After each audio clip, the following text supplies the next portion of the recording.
Shalom bagi kita semua.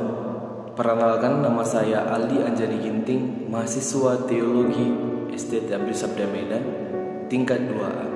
Baiklah, pada hari ini kita akan membahas mengenai kesiapaan Yesus Kristus. Berbicara mengenai Yesus Kristus seringkali menimbulkan berbagai macam pertanyaan yang menuju kepada siapa sih Yesus itu sebenarnya?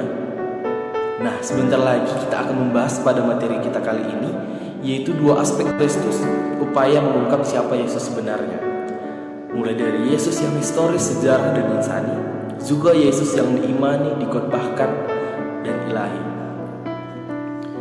Akan kita mulai dengan Yesus yang historis, sejarah, ataupun insani. Berdasarkan kesaksian perjanjian baru, Yesus lahir pada masa tertentu di tempat tertentu. Ia disebut berasal dari Nazaret di daerah Galilea yang dikelilingi orang kafir. Yesus adalah orang Yahudi dari keluarga Yusuf, pekerja tukang kayu. Yesus bukanlah ahli Taurat, ia bukan pula keturunan Lewi, sehingga ia tidak layak disebut seorang imam. Injil sendiri hanya mencatat ketika Yesus lahir, disunat setelah berumur 12 tahun, baru yang terakhir ketika Yesus berumur 30 tahun. Saat ia memulai perjalanannya di Galilea. Sekarang mari kita lihat jauh lebih jelas lagi mengenai sejarah kehidupan Yesus. Dari Yesus lahir yang bukanlah dikarenakan oleh hubungan suami istri. Ia yang telah ada sebelum dilahirkan hanya dapat menjadi manusia dengan kelahiran daripada seorang anak darah.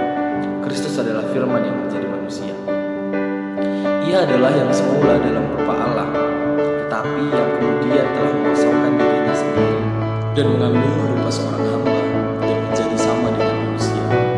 Ia lahir di dunia karena ia menerima tugas untuk menyelamatkan manusia. Dengan karya Roh Kudus, firman Allah mengenakan cara hidup insani di dalam kandungan Maria. Berbicara mengenai pelayanan Yesus dimulai dengan pembaptisannya yang diperkirakan terjadi pada umurnya yang ke-30. Keempat Injil kanonik kemudian menceritakan bahwa Yesus melayani secara padat di Palestina selama kurang lebih 3 tahun, sampai dengan peristiwa penyalibannya. Menurut kitab-kitab Injil, sedari permulaan pekerjaannya, Yesus telah mengetahuinya dan juga mengalaminya bahwa hidupnya di bumi akan berupa penderitaan, dan ia tahu bahwa ia telah datang untuk menderita. Dan ia sendiri memberitahukannya kepada murid-muridnya.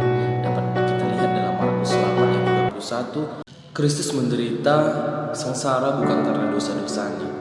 Kesengsaraannya adalah suatu korban, suatu sengsara yang mendamaikan, yang mendatangkan penebusan.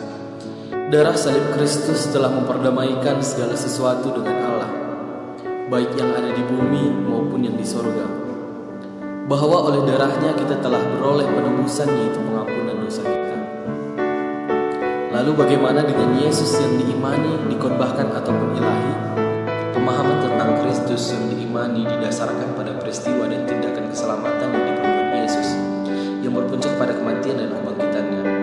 Akan tetapi yang menjadi titik tolak pengakuan iman terhadap Yesus adalah peristiwa kebangkitannya dari kematian, di mana Yesus benar-benar diimani sebagai Kristus, anak Allah yang hidup.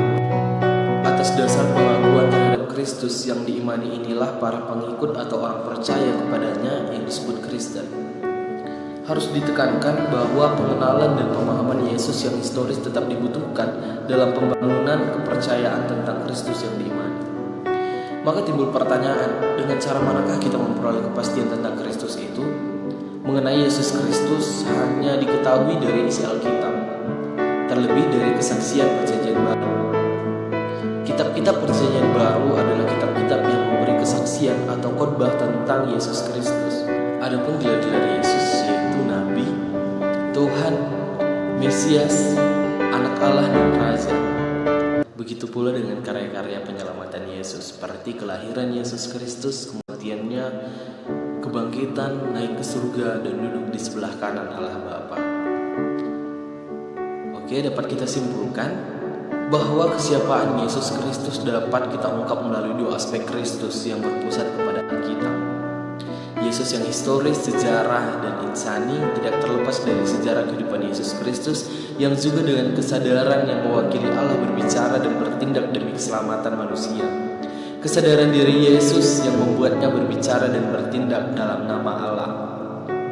Ia adalah yang semula dalam rupa Allah, tetapi yang kemudian telah mengosongkan dirinya sendiri dalam mengambil rupa seorang hamba yang menjadi sama dengan manusia. Filipi 2 ayat 6 dan 7. Dan Yesus yang diimani, dikhotbahkan ataupun ilahi ditinjau dari peristiwa dan tindakan keselamatan yang diperbuat Yesus. Namun yang menjadi titik tolak pengakuan iman terhadap Yesus adalah peristiwa kebangkitannya dari kematian, di mana Yesus benar-benar diimani sebagai Kristus, anak Allah yang hidup. Atas dasar pengakuan terhadap Kristus yang diimani inilah para pengikut atau orang percaya kepadanya yang disebut Kristen. Baiklah, demikian yang bisa saya sampaikan. Terima kasih, kiranya